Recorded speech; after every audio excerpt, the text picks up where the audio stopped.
It began with a smile, the kind that promised forever. Emily Sanders had always believed in love. At 26, she was kind-hearted, ambitious, and full of hope for the life ahead of her. When she met David Carter, a 30-year-old military recruiter stationed near her hometown in Colorado Springs, he seemed like everything she had dreamed of: disciplined, protective, and devoted. Their romance moved quickly. Within a year, they were married in a small chapel surrounded by friends and family. Emily wore a simple lace gown and cried through her vows, believing she had found her safe haven in a world full of uncertainty. But safety, as it turned out, was the first illusion to shatter. In the early days, David's charm remained intact. He opened doors, sent flowers, and spoke of their bright future: a house, children, travel. Yet beneath his neat uniform and confident demeanor lurked something darker. It began subtly. He checked her phone, questioned her clothing choices, and made her quit her job, insisting that a wife shouldn't have to work. By their first anniversary, Emily's laughter had faded. David's temper became unpredictable, triggered by imagined slights or harmless conversations. When she met a friend for coffee, he accused her of betrayal. When she posted a photo online, he demanded she delete it, claiming strangers didn't need to see what's his. At first, Emily tried to reason with him. She reminded herself that marriage required patience, that maybe the pressure of military life was changing him. But soon, patience gave way to fear. David began surrounding himself with younger girls, barely out of high school, who adored the uniform and attention. He invited them to parties, drinking heavily while Emily sat in the background, silent and uncomfortable. When she confronted him, he laughed in her face. "You're just jealous," he said. "They actually respect me." By the time Emily realized the marriage was crumbling beyond repair, David had already isolated her from nearly everyone she loved.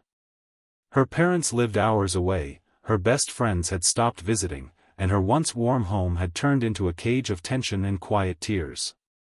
One evening, after another argument spiraled into shouting, Emily gathered her courage. She packed a bag, left the house, and didn't look back. She filed reports against him for harassment and obtained a restraining order. For the first time in years, she felt a flicker of peace. But David couldn't let go. He told mutual friends she had ruined his life. He called her workplace, left voicemails filled with anger and twisted nostalgia. "You don't get to destroy me and walk away," he hissed in one. What Emily didn't know was that his obsession was deepening, transforming into something methodical, cold, and vengeful. In the months that followed, she tried to rebuild. She found a new job at a local veterinary clinic, made new friends, and slowly started smiling again. But beneath her calm exterior, there was still a quiet unease, the feeling that somewhere, he was watching. And she was right. Because as Emily tried to heal, David was already planning. In the dim light of his apartment, he filled pages of a small journal with dark, meticulous entries, every word a reflection of his growing rage and sense of entitlement. He wrote about how she had humiliated him. About how justice needed to be done. About the day he would make her see. That day, as it turned out, was coming sooner than anyone imagined. By early autumn, Emily's life had begun to resemble something normal again. She was working full-time at the veterinary clinic, spending her evenings painting or walking her rescue dog, Milo, and even considering returning to college. Her coworkers admired her optimism, the quiet resilience that made it seem like she had left the past behind. But David hadn't moved on. He never did. From the outside, his life appeared to be unraveling. He'd been transferred from one recruiting office to another due to behavioral concerns, and his reputation in the community had soured. Friends stopped returning his calls. The teenage girls he once surrounded himself with drifted away when his anger began to show. Alone, David stewed in resentment, convinced that Emily was to blame for everything: his failed career, his loneliness, his humiliation. Late at night, he sat at his computer scrolling through her social media profiles, even though the court order forbade contact.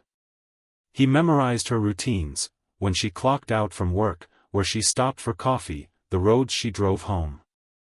His obsession had grown into a ritual. And then, in his journal, the words appeared: "She took everything. I'll take everything back." That October, Emily began receiving anonymous text messages. They came from a number she didn't recognize, short, vague, and unsettling. "You don't get to hide forever. Some things never end." She blocked the number, but others followed.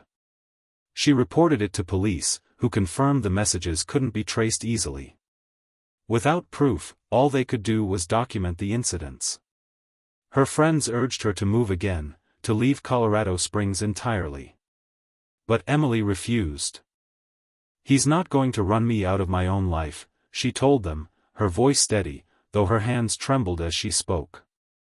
In mid-November, the first snow arrived. The clinic's windows fogged with warmth as Emily stayed late one evening, finishing paperwork. It was dark when she finally stepped outside, pulling her coat tight against the wind. The parking lot was empty except for her small sedan. As she approached it, her phone buzzed. A message flashed across the screen. "Someone left a note for you about David. Check the old farmhouse off Ridge Lane, urgent." She froze. The farmhouse. The name meant something: an abandoned property a few miles outside town, once used for training exercises years ago. She hesitated, her heart pounding. Logic told her to ignore it, but curiosity, or perhaps the hope that it might finally end the fear, won out. She texted a coworker saying she was stopping somewhere briefly before heading home. Then she drove off into the cold night. The further she went, the darker the road became. Snow flurries drifted across her headlights. The abandoned farmhouse loomed ahead, its windows shattered, its roof sagging under years of neglect. The air was silent except for the wind whispering through the trees. Emily parked and stepped out, her breath clouding in the cold. "Hello?" she called softly, her voice carried away by the wind. No answer. She took a few cautious steps toward the building. Inside, faint light flickered, maybe from a phone, or a flashlight. Her pulse quickened. Then came a familiar voice from the shadows. "Emily." She froze. That voice, deep, controlled, chillingly calm. David stepped forward, his uniform jacket replaced by a black hoodie, his face half-lit by the beam of a small flashlight. His eyes burned with something between triumph and madness. "I just wanted to talk," he said softly. "You never gave me the chance." Emily took a step back.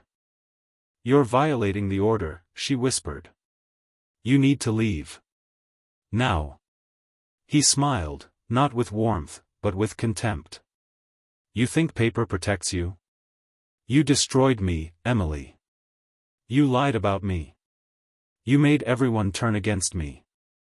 Her breath came fast, the cold air sharp in her lungs. "You did that yourself," she said, her voice shaking. "Just let me go." But he didn't move aside. Behind him, she caught sight of another figure, smaller, shifting nervously. A teenage girl stood there, no older than 16, clutching a phone in her hands. Emily recognized her face from photos online, one of the girls David had been seen with months before. The girl wouldn't meet her eyes.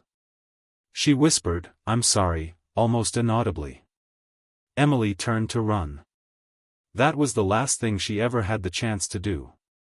Hours later, the snow had covered the tire tracks leading away from the farmhouse. The property stood silent again, its secrets hidden beneath the frozen earth. And Emily Sanders, the bright, hopeful young woman who had tried so hard to escape her nightmare, would not return home that night. When Emily didn't show up for work the next morning, her coworkers knew immediately that something was wrong. She was never late, not once. By 9 a.m., the clinic's receptionist, Hannah, had already called her phone 3 times. Each call went straight to voicemail. By noon, worry had turned into panic. Hannah remembered the message Emily sent the night before, stopping somewhere first. "I'll be home soon." That, somewhere, was the last anyone ever heard from her. At first, her friends hoped it was a misunderstanding. Maybe her car had broken down. Maybe she'd stayed with a friend. But by the evening, when Emily's parents couldn't reach her either, they called the police to report her missing. Detectives from the Colorado Springs Police Department arrived at her small apartment that night. The place was neat, untouched, a half-finished cup of tea still on the counter, her phone charger plugged in by the bed. Nothing appeared stolen, no sign of struggle. It was as if she had simply stepped out and vanished. Detective Laura McKinney, a seasoned investigator known for her calm precision, led the case. She began by reviewing Emily's known threats, and one name came up again and again: David Carter. When officers visited David's apartment the next morning, he was polite, almost overly so. His hair was slicked back, his uniform ironed. He said he hadn't seen Emily in months, that she was probably just off hiding again to get attention. He smiled faintly as he spoke, as if the whole thing were an inconvenience. But Detective McKinney noticed the tremor in his hand when she asked where he had been the previous night. "Home," he said. "All night." "Anyone who can confirm that?" "No," he replied smoothly. "I live alone." The detective left unconvinced. That same afternoon, Emily's car was found abandoned behind a row of storage units 5 miles from the old Ridge Lane property. The doors were unlocked, keys still in the ignition, her purse and phone missing. The car had been carefully wiped clean, no fingerprints, no smudges, not even dust on the handles. It was staged, McKinney thought. Someone wanted it to look like she'd just walked away. But Emily's family refused to believe that. They knew her too well. She'd just been accepted into a veterinary training program, was paying off her loans, and had told friends she finally felt free. She wouldn't vanish by choice. As search teams spread across the nearby woods, volunteers gathered, friends, neighbors, and even strangers who had followed the growing social media campaign, #FindEmilySanders. They combed through ravines, creeks, and empty fields in freezing temperatures. For days, nothing turned up. Then came a break. A young couple hiking near the abandoned farmhouse on Ridge Lane reported seeing tire tracks half buried in snow, fresh enough to have been made that same night Emily disappeared. Officers followed them into the overgrown property. Inside the collapsing house, they noticed something odd, a faint trail of disturbed dust near the floorboards, as though something heavy had been dragged. When they pried up a section of the old flooring, the stench hit first. Beneath the boards, wrapped in a tarp and hidden under layers of wood and debris, lay the body of Emily Sanders. The discovery sent a ripple of grief and fury through the entire community. Candlelight vigils appeared outside the clinic, flowers piled on the steps. Her parents stood in the cold, holding each other as police confirmed the unimaginable. She was finally happy, her mother whispered to reporters. She just wanted to live her life. Detective McKinney and her team worked around the clock. Forensics uncovered disturbing details, traces of engine oil near the tarp matching David's truck, and, even more incriminating, a torn scrap of paper found near the site, part of a page from a notebook filled with handwriting identical to David's military recruitment forms. But the most shocking evidence came from a source no one expected, a frightened teenage girl who walked into the police station 3 days after Emily's body was found. She was pale, trembling, and couldn't stop crying. Her name was Samantha Hill, 16 years old. And she said she knew what happened to Emily. According to Samantha, David had talked about doing something for months. He told her that Emily had destroyed his career, that she deserved to learn a lesson. Samantha claimed she thought he was just angry, until the night he asked her to help. He said he just wanted to scare her, she whispered. He told me to text her from a fake number, to tell her to go to that old place. Detectives listened in stunned silence as she described the rest, how David left late that night, how he came back hours later, shaken but composed, telling her it was done, that no one would ever find out. Then, his voice cold, he'd made her help wipe down Emily's car. He said if I told anyone, I'd end up like her, Samantha cried. Her testimony changed everything. A warrant was issued for David Carter's arrest. But when officers arrived at his apartment, the door was wide open, the room stripped bare. His truck was gone. David Carter had vanished. And so began a manhunt that would stretch across years, one that would expose the darkest side of obsession, manipulation, and control. The manhunt for David Carter began before dawn. His disappearance sent shockwaves through Colorado Springs law enforcement. By the time officers reached his apartment complex, he was already gone, leaving behind only an unmade bed, an empty closet, and the faint smell of cleaning solution. Detective Laura McKinney stood in the doorway, studying the scene. Everything felt deliberate.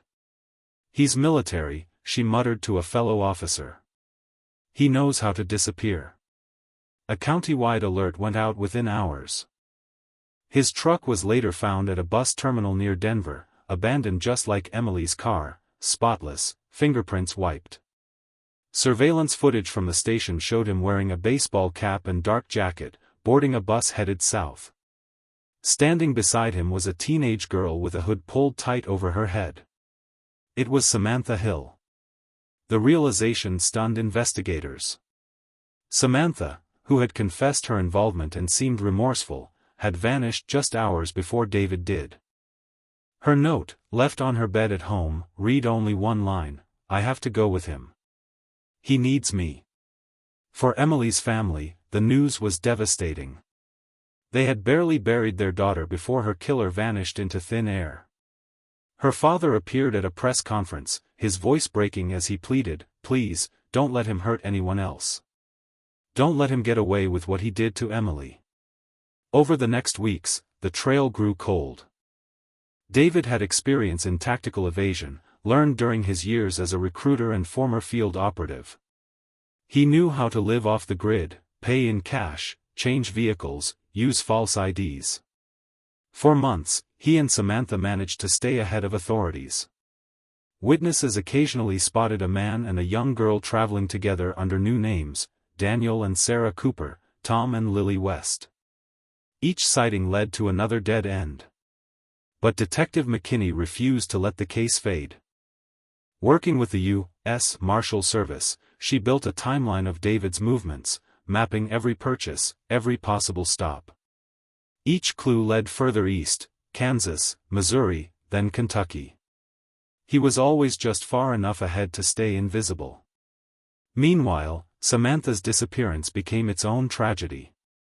Once a shy, impressionable girl, she had fallen completely under David's control. In interviews with her friends, detectives learned how he'd groomed her, buying her gifts, telling her she was special, and convincing her that everyone else lied to her.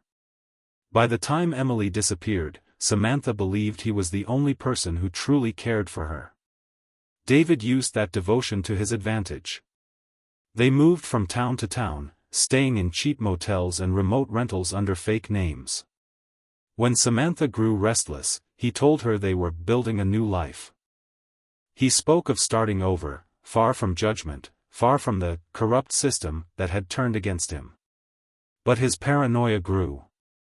He refused to let Samantha talk to anyone alone, took her phone, and insisted they move every few months. At first, she followed without question. Later, fear replaced loyalty. She'd seen what he was capable of, and knew what happened to those who tried to leave. By 2022, the case had gone national. The FBI added David Carter to its list of most wanted fugitives. News outlets across the country aired his photo, a clean-cut military portrait beside an aged rendering showing him with a beard and glasses. Rewards for information reached $100,000, but still, no one came forward.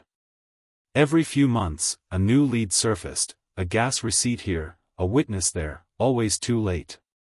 He was a ghost, moving through America's small towns like a shadow.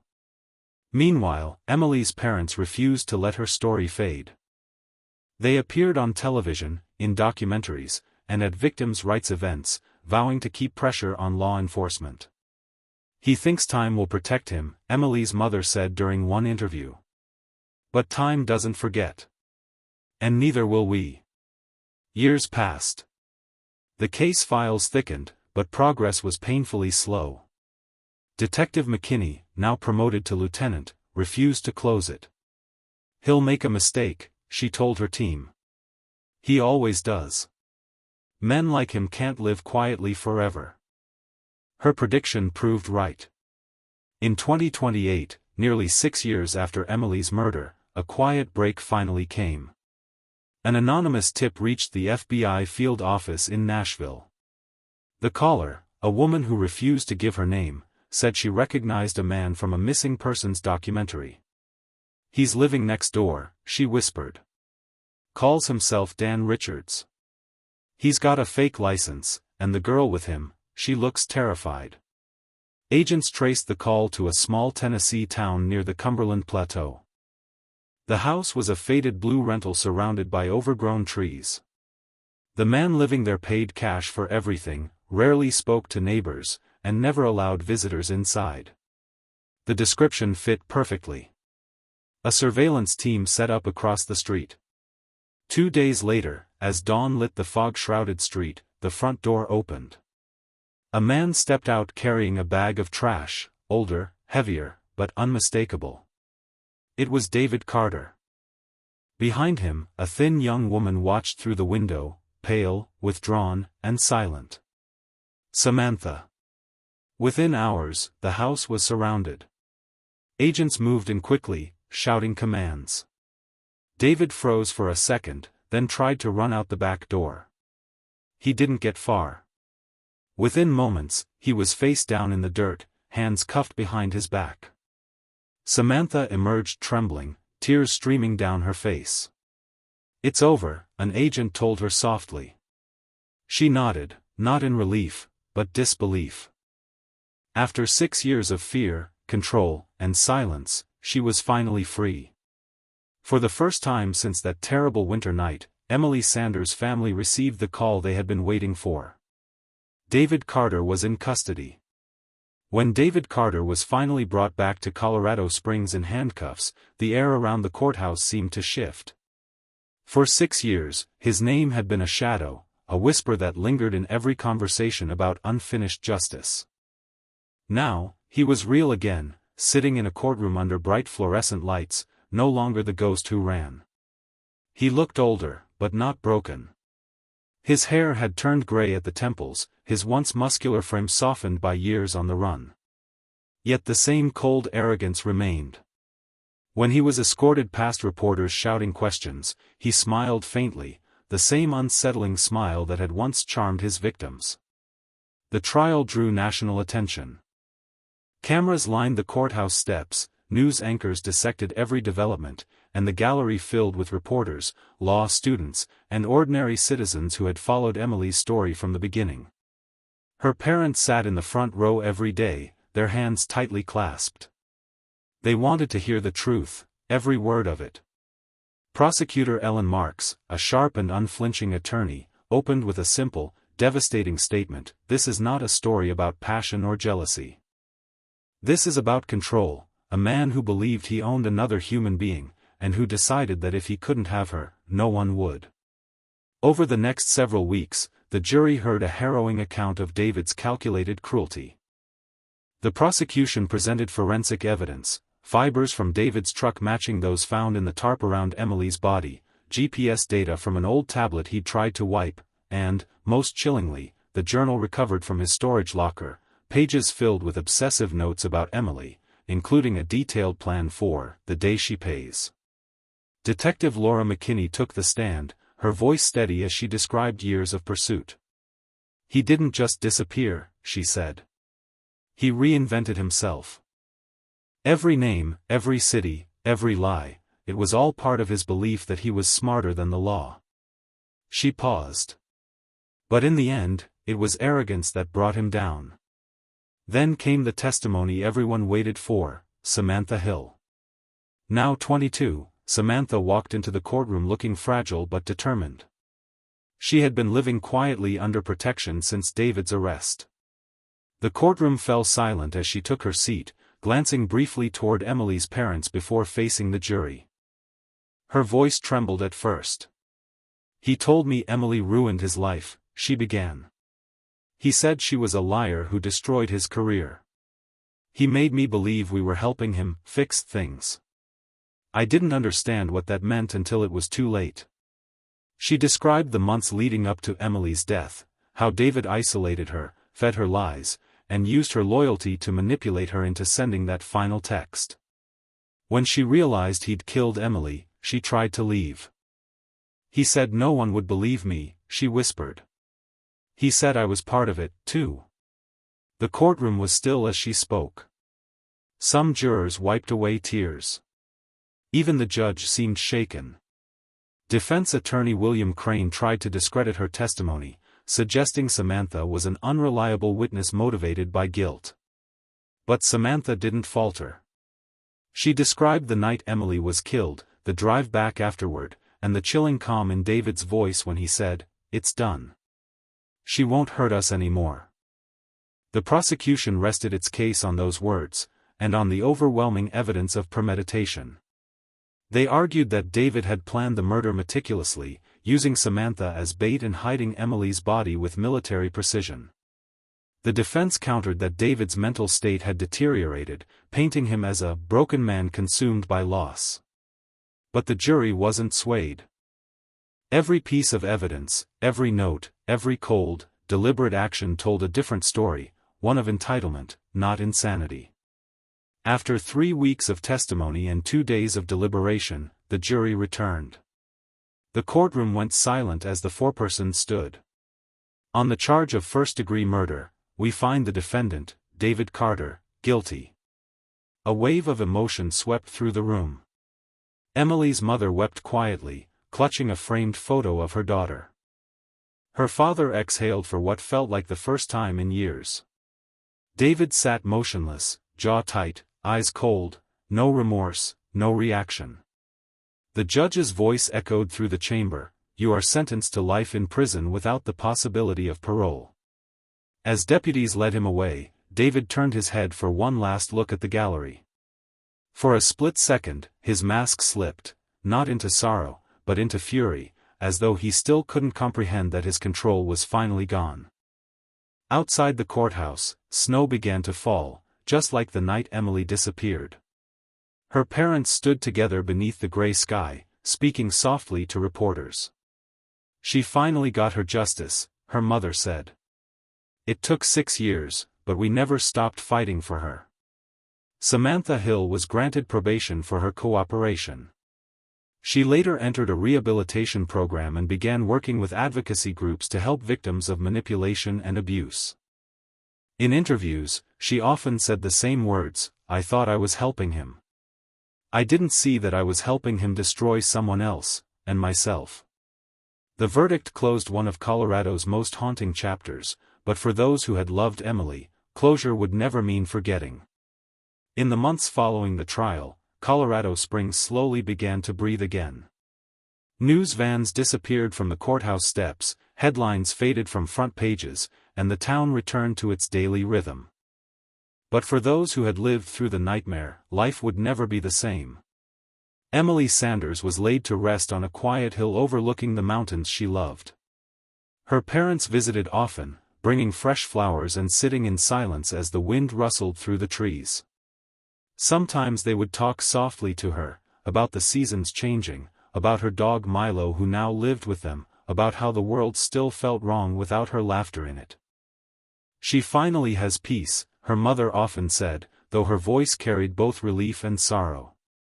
Detective Laura McKinney kept a single photo of Emily on her desk, not the crime scene, but a smiling image taken at a community fundraiser years earlier. She had seen hundreds of cases in her career, but this one had left its mark. "She was just trying to live," McKinney told a colleague one evening. "And he couldn't stand that she didn't need him anymore." The department later used Emily's case as a cornerstone for new training programs on domestic violence and stalking investigations. Officers were taught to treat early warning signs, controlling behavior, harassment, obsessive monitoring, not as minor disputes, but as precursors to potential tragedy. Her name became part of that change. Samantha Hill entered witness protection for a time, then quietly began rebuilding her life. She studied social work and volunteered at shelters for young women, helping them recognize manipulation before it turned into danger. In interviews, she never excused herself for what happened, but she wanted people to understand how control can twist the mind. "He convinced me love meant obedience," she once said. "Now I know love is freedom, and I'll spend the rest of my life helping others find it." As for David Carter, he was sent to a federal penitentiary in Kansas, a place built of concrete and silence. Prison officials said he kept mostly to himself, spending long hours writing letters no one received. Every appeal he filed was denied. Inmates described him as cold, detached, still convinced he had been wronged. To the world outside, he was a name in a file, a man who had destroyed everything good in his life and called it justice. Each year on the anniversary of Emily's death, her friends and family gathered at the clinic where she once worked. They lit candles and shared stories about her kindness, her laughter, her way of making every frightened animal feel safe. One coworker said, "She saw the good in everyone. Even him. That's what makes it so tragic, but also what makes her unforgettable." In 2030, the Colorado governor signed the Sanders Act, a law expanding protection for victims of harassment and digital stalking. Emily's parents stood beside the podium as it passed, tears in their eyes. "If one life is saved because of her story," her father said, "then her voice still echoes where it matters most."